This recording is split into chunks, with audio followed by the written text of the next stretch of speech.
still wanted to do 2 more chapters of the Bible real quick this morning. I was in the car, but it's cold as fuck out there. And number 2, my sister's handling her business. So, in the house I am, in the room, because it's cold in the middle. That's why I got my coat on, in case anybody wondering. It's cold outside.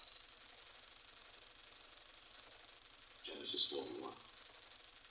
And it came to pass at the end of 2 full years, that Pharaoh dreamed, and behold, he stood by the river. And behold, there came up out of the river 7 well-favored kine, and fat-fleshed, and they fed in a meadow. And behold, 7 other kine came up after them out of the river, ill-favored, and lean-fleshed, and stood by the other kine upon the brink of the river. And the ill-favored and lean-fleshed kine did eat up the 7 well-favored and fat kine. So Pharaoh awoke. And he slept and dreamed the second time, and behold, 7 ears of corn came up upon one stalk, rank and good. And behold, 7 thin ears, and blasted with the east wind, sprung up after them.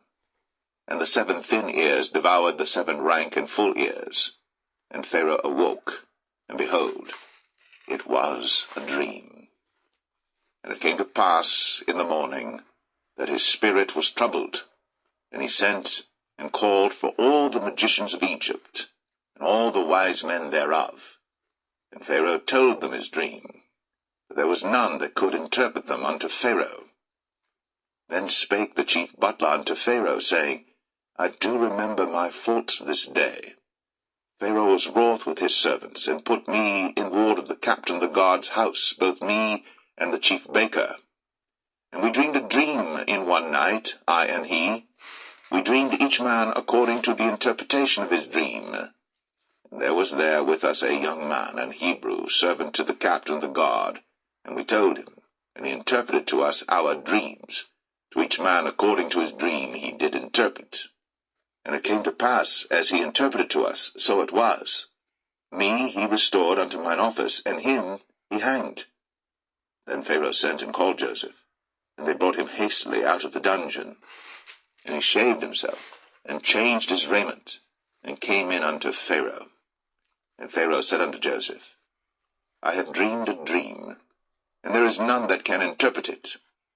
And I have heard say of thee, that thou canst understand a dream to interpret it. And Joseph answered Pharaoh, saying, It is not in me. God shall give Pharaoh an answer of peace. And Pharaoh said unto Joseph, In my dream, behold, I stood upon the bank of the river, and behold, there came up out of the river 7 kine, fat-fleshed, and well-favored, and they fed in a meadow, and behold, 7 other kine came up after them, poor, and very ill-favored, and lean-fleshed, such as I never saw in all the land of Egypt for badness. And the lean and the ill-favored kine did eat up the first 7 fat kine. And when they had eaten them up, it could not be known that they had eaten them, but they were still ill-favored, as at the beginning. So I awoke. And I saw in my dream, and behold, 7 ears came up in one stalk, full and good. And behold, 7 ears withered, thin, and blasted with the east wind, sprung up after them. And the thin ears devoured the 7 good ears. And I told this unto the magicians, but there was none that could declare it to me. And Joseph said unto Pharaoh, The dream of Pharaoh is one. God hath shown Pharaoh what he is about to do.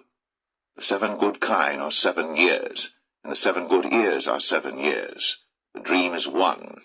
And the 7 thin and ill-favored kine that came up after them are 7 years, and the 7 empty ears blasted with the east wind shall be 7 years of famine.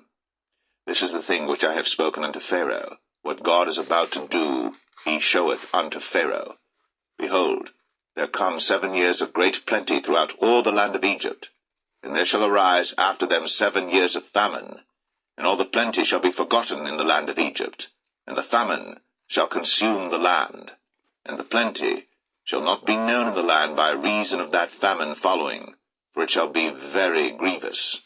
And for that the dream was doubled unto Pharaoh twice. It is because the thing is established by God, and God will shortly bring it to pass. Now therefore let Pharaoh look out a man discreet and wise, and set him over the land of Egypt. Let Pharaoh do this, and let him appoint officers over the land, and take up the 5th part of the land of Egypt in the 7 plenteous years, and let them gather all the food of those good years that come, and lay up corn under the hand of Pharaoh, and let them keep food in the cities. And that food shall be for store to the land against the 7 years of famine, which shall be in the land of Egypt, that the land perish not through the famine. And the thing was good in the eyes of Pharaoh, and in the eyes of all his servants. And Pharaoh said unto his servants, Can we find such a one as this is, a man in whom the Spirit of God is? And Pharaoh said unto Joseph, Forasmuch as God hath shown thee all this, there is none so discreet and wise as thou art. Thou shalt be over my house, and according unto thy word shall all my people be ruled. Only in the throne will I be greater than thou. And Pharaoh said unto Joseph, See, I have set thee over all the land of Egypt. And Pharaoh took off his ring from his hand, and put it upon Joseph's hand, and arrayed him in vestures of fine linen, and put a gold chain about his neck. And he made him to ride in the 2nd chariot which he had. And they cried before him, Bow the knee. And he made him ruler over all the land of Egypt. And Pharaoh said unto Joseph, I am Pharaoh, and without thee shall no man lift up his hand or foot in all the land of Egypt. And Pharaoh called Joseph's name Zaphnath-Paneah, and he gave him to wife Asenath, the daughter of Potipherah, priest of On. And Joseph went out over all the land of Egypt. And Joseph was 30 years old when he stood before Pharaoh, king of Egypt. And Joseph went out from the presence of Pharaoh, and went throughout all the land of Egypt. And in the 7 plenteous years the earth brought forth by handfuls. And he gathered up all the food of the 7 years which were in the land of Egypt, and laid up the food in the cities, the food of the field, which was round about every city, laid he up in the same. And Joseph gathered corn, as the sand of the sea, very much, until he left numbering, for it was without number. And unto Joseph were born 2 sons before the years of famine came, which Asenath, the daughter of Potipherah, priest of On, bare unto him. And Joseph called the name of the firstborn Manasseh, for God, said he, hath made me forget all my toil, and all my father's house. And the name of the second called he Ephraim, for God hath caused me to be fruitful in the land of my affliction. And the 7 years of plenteousness that was in the land of Egypt were ended, and the 7 years of dearth began to come, according as Joseph had said. And the dearth was in all lands, but in all the land of Egypt there was bread. And when all the land of Egypt was famished, the people cried to Pharaoh for bread. And Pharaoh said unto all the Egyptians, Go unto Joseph, what he saith to you, do. And the famine was over all the face of the earth. And Joseph opened all the storehouses, and sold unto the Egyptians, and the famine waxed sore in the land of Egypt. And all countries came into Egypt to Joseph for to buy corn, because that the famine was so sore in all lands.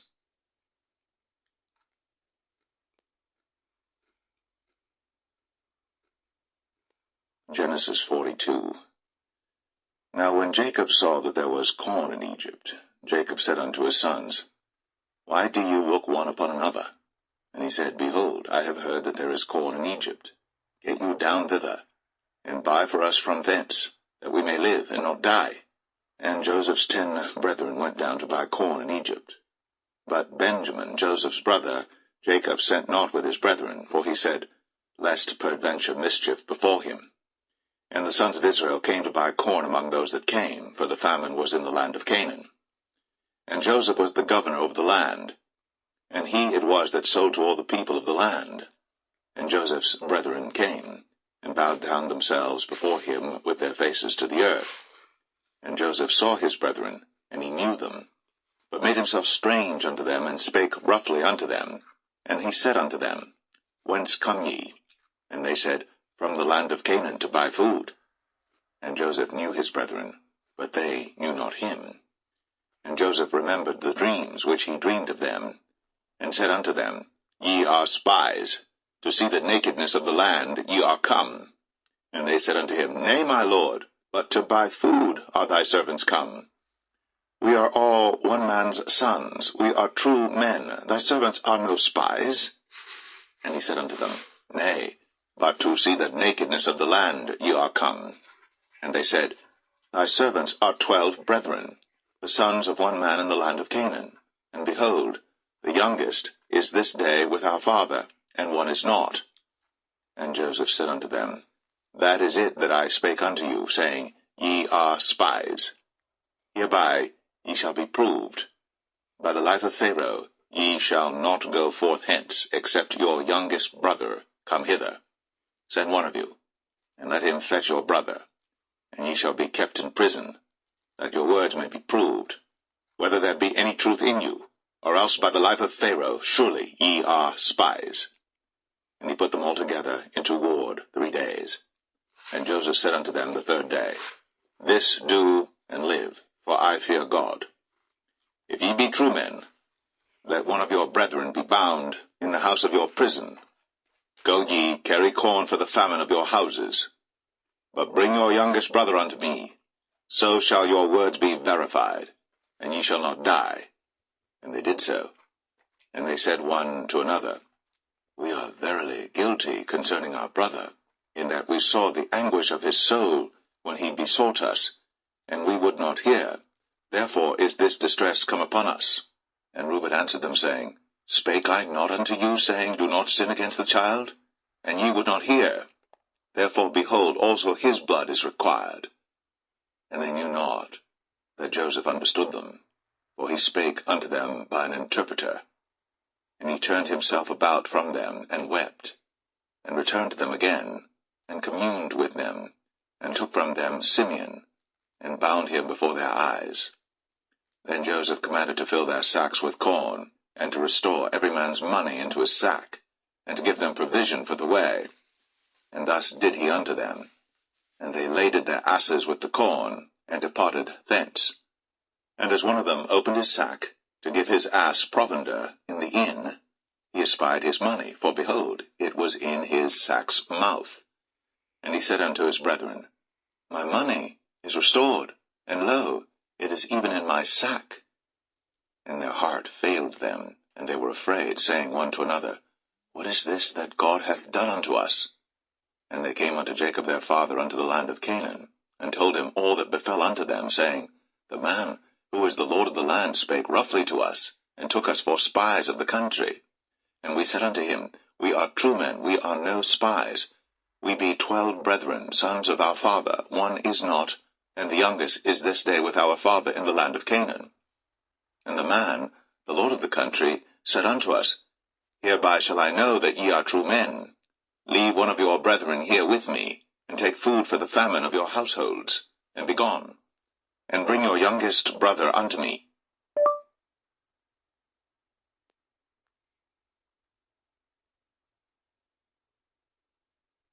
Then shall I know that ye are no spies, but that ye are true men. So will I deliver you your brother, and ye shall traffic in the land. And it came to pass, as they emptied their sacks, that, behold, every man's bundle of money was in his sack. And when both they and their father saw the bundles of money, they were afraid. And Jacob their father said unto them, Me have ye bereaved my children. Joseph is not, and Simeon is not, and ye will take Benjamin away? All these things are against me. And Reuben spake unto his father, saying, Slay my 2 sons, if I bring him not to thee. Deliver him into my hand, and I will bring him to thee again. And he said, My son shall not go down with you, for his brother is dead, and he is left alone. If mischief befall him by the way, in the which ye go, then shall ye bring down my gray hairs with sorrow to the grave.